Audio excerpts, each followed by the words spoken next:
नमस्कार प्रणाम। हमें राघवेंद्र स्वागत बा आप सबके इन खबर के भोजपुरी चैनल पे। गैंगस्टर संजीव के मौत के घाट उतारे वाला शूटर विजय यादव के पास से बरामद मोबाइल के लेके बड़ा खुलासा भइल बाटे।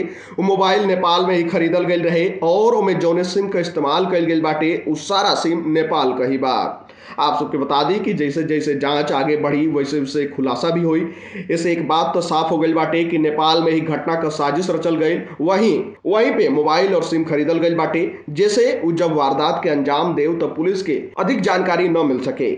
आप सबके बता दें कि पुलिस द्वारा विजय का मोबाइल फॉरेंसिक जांच खातिर भेजल गई बाटे, जैसे डेटा रिकवर करावल जा सके। वारदात से पहले मोबाइल का डाटा डिलीट कर दियल गई रहे, चूंकि जब मोबाइल का एमआई नंबर रन करावल गई तब पता चलल कि उनमें 7-8 सिम इस्तेमाल कल गई बाटे, जो उनकी सारा सिम नेपाल का बाटे। एसआईटी प्रकरण में लगातार बयान दर्ज कर रहल बिया। आप सबके बता दें कि सोमवार के प्रत्यक्षदर्शी के बयान लियल गई, एमे कुछ पुलिसकर्मी और अधिवक्ता भी शामिल रहने। वारदात में घायलन के भी बयान ले लिहल गई बाटे। जल्द एसआईटी जांच रिपोर्ट शासन के सौंपी।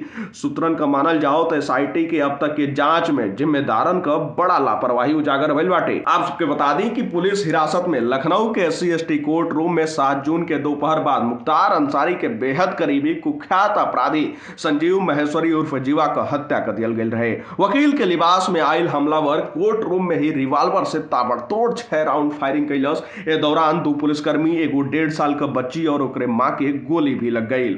जीवा पर हमलावर द्वारा पीछे से फायरिंग कल गई। वारदात के बाद वकील दौड़ के हमलावर के दबोच लेने और पीट पीट के पुलिस के सौंप दिया लोग। खैर, घायलन के ट्रामा में भर्ती करावल गई बाटे, इलाज जारी बाटे। फिलहाल जानकारी में इतना ही। देश दुनिया से जुड़ल तमाम खबर देखे खातिर आप सब जुड़ल इन खबर भोजपुरी के साथ। तब तक खातिर नमस्कार।